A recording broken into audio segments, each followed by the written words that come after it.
নমস্কার বন্ধুরা, আপনাদের নিজস্ব channel yes you can do দিসে সুস্বাগতম। আজকে আমরা যে ভিডিওটি নিয়ে এসেছি সেই ভিডিওটিতে পশ্চিমবঙ্গের প্রত্যেকটি জেলা থেকে যে সমস্ত গ্রাম পঞ্চায়েতগুলো আছে সেই গ্রাম পঞ্চায়েতে আপনারা অ্যাপ্লাই করতে পারবেন এবং অনেকগুলো পোস্ট আছে, সেটা নাইট গার্ড থেকে শুরু করে সুপারভাইজার পর্যন্ত অনেক পোস্ট আছে। যদি ভালো করে অ্যাপ্লাই করতে চান তাহলে ভিডিওটিকে পুরো দেখবেন এবং কোনো রকম স্কিপ করবেন না। আমি ডিটেলসে আমার কম্পিউটার স্ক্রিনে দেখিয়ে দেবো কীভাবে আপনারা অ্যাপ্লাই করতে পারবেন। তাহলে যদি আপনারা চ্যানেলে প্রথম এসে থাকেন চ্যানেলটিকে সাবস্ক্রাইব করে রাখবেন। ভিডিওটি ভালো লাগলে অবশ্যই লাইক বাটনটিকে প্রেস করে কমেন্ট করতে ভুলবেন না।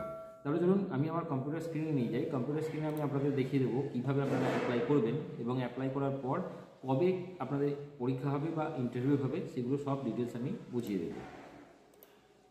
দেখুন, প্রথম যে পোস্টটা আছে অফিসার ইনচার্জ, টোটাল একটা সিট এখানে ভ্যাকেন্ট আছে। মেল ফিমেল দুজনেই অ্যাপ্লাই করতে পারবেন। 27 বছর থেকে 42 বছর পর্যন্ত এর কিন্তু এজ ক্রাইটেরিয়া আছে।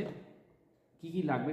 Educational qualification, post graduate in social work বা চাইল্ড ডেভেলপমেন্ট বা হিউম্যান রাইটস বা সাইকিয়াট্রি বা ল, পাবলিক হেলথ, এগুলোর উপর পোস্ট গ্র্যাজুয়েট যদি থাকে আপনারা অ্যাপ্লাই করতে পারবেন এবং সাথে যদি 3 বছরের এক্সপিরিয়েন্স থাকে এবং কম্পিউটার প্রফিসিয়েন্সি থাকে তাহলে আপনারা অ্যাপ্লাই করতে পারবেন।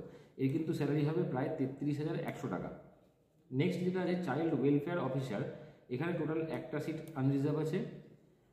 মেল ফিমেল দুজনেই অ্যাপ্লাই করতে পারবেন। 21 থেকে 40 বছর পর্যন্ত এখানে যে কোনো সোশ্যাল ওয়ার্কে বিএ থাকলেই আপনারা অ্যাপ্লাই করতে পারবেন, অথবা সোশ্যাল সায়েন্স অথবা সোশিওলজি অথবা এলএলবি যদি থাকে কোনো রিকগনাইজড ইউনিভার্সিটি থেকে তাহলে আপনারা অ্যাপ্লাই করতে পারবেন। 2 বছরের কোনো গভর্নমেন্ট বা এনজিওতে কোনো এক্সপিরিয়েন্স থাকলে আপনারা ওয়ার্ক এক্সপিরিয়েন্স দিতে পারবেন এবং প্রফিসিয়েন্সি কম্পিউটারে লাগবে।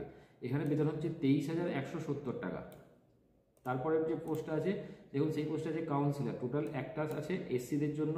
মেল ফিমেল দুজনেই অ্যাপ্লাই করতে পারবেন। 24 থেকে 40 বছর পর্যন্ত আপনাদের যদি এজ হয় তাহলে অ্যাপ্লাই করতে পারবেন। এখানেও যদি গ্র্যাজুয়েট থাকে সোশ্যাল ওয়ার্ক বা সোশিওলজিতে বা পাবলিক হেলথ বা কাউন্সিলিং তাহলে আপনারা এখানে অ্যাপ্লাই করতে পারবেন। বেতন হবে 23,170 টাকা। এছাড়া আছে হাউস ফাদার, দুটো শুধুমাত্র মেলের জন্য, হাউস ফাদার মেলের জন্যই আছে।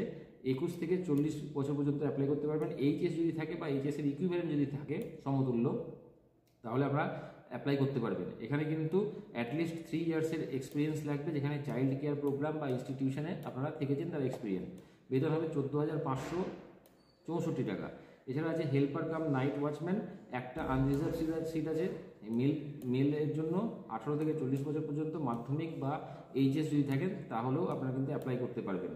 এখানে বেতন হচ্ছে 12,000 টাকা। এবার আপনাদের রেসিডেন্সিয়াল ক্রাইটেরিয়া, মানে আপনারা যদি ভারতবর্ষের যে কোনো জায়গা থেকে কিন্তু অ্যাপ্লাই করতে পারবেন। কিভাবে আপনাদের হবে সিলেকশন প্রসিডিউরটা? অফিসার ইনচার্জ হবে, child welfare, councillor, house father এবং হেল্পার অথবা নাইট গার্ড, সবই কিন্তু টোটাল 100 মার্কসের এক্সাম হবে, যেখানে রিটেন এক্সাম হবে 80 মার্কসের, কম্পিউটার টেস্ট হবে 10 মার্কসের আর ভাইভা হবে 10 মার্কসের। এক্ষেত্রে কিন্তু লাস্ট যে দুটো পোস্ট আছে এখানে রিটেন এক্সাম 80 মার্কসের হবে, কিন্তু এখানে কম্পিউটার টেস্ট এখানে হবে না, 0 মার্কস, আর ভাইভা হবে মানে ইন্টারভিউ হবে কিন্তু 20 মার্কসের।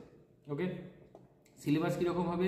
ইংলিশ হবে, জিকে হবে, current affair, arithmetic, child health and nutrition. এই সম্পর্কে যদি আপনাদের কোনো রকম প্রবলেম হয় তাহলে আপনারা অবশ্যই কমেন্ট করবেন, আমি তার ভিডিও বানিয়ে দেবো। এবার ইম্পর্টেন্ট ডেটগুলো দেখে নিই। ইম্পর্টেন্ট ডেটগুলো হচ্ছে অ্যাপ্লিকেশনটা পাবলিশ হয়েছে কিন্তু 24/2/2025 এবং শেষ হবে কিন্তু 16/3/2025। 16ই মার্চের মধ্যে কিন্তু আপনাদের অ্যাপ্লিকেশনটা কমপ্লিট করে জমা করতে হবে এবং জমা করার পর এটা কোন কোন অ্যাপ্লিকেশনগুলো ভ্যালিড সেইগুলো কিন্তু পাবলিশ হবে, কোনো একটা ডেট দিয়ে দেবে এখানে ওয়েবসাইটে, সেই ওয়েবসাইটে কিন্তু আপনারা পেয়ে যাবেন।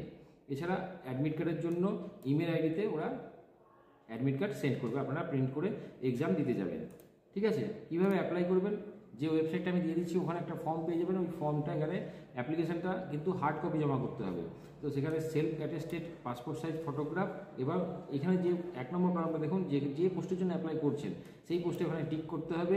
এছাড়া name of the candidate block letter লিখবেন, বড় হাতে লিখবেন, father's name, date of birth যেটা আপনাদের মাধ্যমিকের সার্টিফিকেট আছে বা অ্যাডমিট কার্ড আছে সেগুলো দেবেন, সেক্স এখানে দেবেন মেল ফিমেল অথবা ট্রান্সজেন্ডার, কাস্ট যদি থাকে তাহলে সেই কাস্ট দেবে, পোস্টাল অ্যাড্রেসগুলো কিন্তু এখানে ফিল আপ করবে, পুরো ভালো করে পোস্টাল অ্যাড্রেসগুলো ফিল আপ করবে, কন্ট্যাক্ট নাম্বার মানে মোবাইল নাম্বার দিয়ে দেবে দুটো, ইমেল আইডি দিয়ে দেবে, এডুকেশনাল কোয়ালিফিকেশান যদি ক্লাস 8 পাস হন তাহলে এইগুলো ফিল আপ করবেন, যেখানে কোন বোর্ড থেকে পাস করেছেন বা কোন সালে পাস করেছেন, কত মার্কস পেয়েছেন, ফুল মার্কস কত ছিল এক্সামে এবং পার্সেন্টেজ কত আছে, এটা আপনাদের পোস্ট গ্র্যাজুয়েশনের ক্ষেত্রেও এখানে কিন্তু ফিল আপ করতে হবে।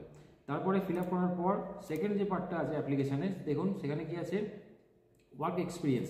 যে পোস্টের জন্য ওয়ার্ক এক্সপিরিয়েন্স লাগছে সেখানে আপনাদের কোথায়, কোন অফিস বা কোন ইনস্টিটিউশন বা কোন এনজিওতে আপনারা কাজ করেছেন তার নাম, কি পোস্টে কাজ করেছেন তার নাম, পোস্টটা কেমন ছিল, ফুল টাইম না পার্ট টাইম, কোন বছর থেকে কোন বছর পর্যন্ত কাজ করেছেন সেটা, এবং টোটাল এক্সপিরিয়েন্সটা এখানে দেবেন, এবং কি পোস্টে ছিলেন, ম্যানেজমেন্ট পোস্টে, এক্সিকিউটিভ পোস্টে, টেকনিক্যাল পোস্টে, ক্লারিক্যাল পোস্টে অথবা অন্য কোনো, সেটা আপনারা দিয়ে দেবেন। এখানে ডিটেলস কী কী ডকুমেন্ট অ্যাপ্লিকেশন ফর্মের সাথে আপনারা দেবেন, এজ প্রুফ দেবেন, এখানে এজ প্রুফটা দিয়ে দেবেন কোন ডকুমেন্টটা পাঠাচ্ছেন, এছাড়া রেসিডেন্সিয়াল প্রুফ সবগুলো কিন্তু টিক করে দেবেন এখানে, আধার কার্ড, স্কুল সার্টিফিকেট, সেকেন্ডারি অথবা হায়ার সেকেন্ডারি মার্কশিট, গ্র্যাজুয়েশনের মার্কশিট বা পোস্ট গ্র্যাজুয়েশনের মার্কশিট যেটা যার আছে সেইটাই দিয়েবেন, ও ওয়ার্ক এক্সপিরিয়েন্সের সার্টিফিকেট এবং কাস্ট সার্টিফিকেট যদি থাকে তাহলে সেটা। এখানে ফুল নামটা কিন্তু ব্লক লেটারে লিখবেন, বড় হাতে পুরো নামটা লিখবেন, লিখে এখানে একটা সিগনেচার করবেন, এটা কিন্তু বড় হাতে করবেন না, ঠিক আছে, নর্মাল সিগনেচার করে দেবেন। করার পর আপনারা কিন্তু এটাকে সেন্ড করতে পারবেন। কোথায় সেন্ড করবেন, আপনারা নিজে গিয়ে জমা করতে পারেন, অথবা এই যে অ্যাড্রেসটা দেওয়া আছে এই অ্যাড্রেসে গিয়ে সেন্ড করতে পারেন, অথবা ইমেল করতে পারেন। এখানে করার পর এই দেখুন এখানে অ্যাপ্লাই থ্রু ইমেল আইডি, এই ইমেল আইডিতে আপনারা ইমেল করে দেবেন। করার পর আপনাদের যে ইমেল আইডি আছে সেই ইমেল আইডিতে কিন্তু ওরা অ্যাডমিট কার্ড পাঠিয়ে দেবে, এবং আপনাদের যে পরীক্ষাটা হবে সেই ডেটটা ওখানে জানিয়ে দেবে। তাড়াতাড়ি করে নিন, খুব লিমিটেড সিট, আশা করছি করতে পারবেন। কেমন লাগলো ভিডিওটি অবশ্যই কমেন্ট করে জানাবেন। চ্যানেলে যদি প্রথম এসে থাকেন চ্যানেলটিকে সাবস্ক্রাইব করতে ভুলবেন না। তাহলে এই পর্যন্তই।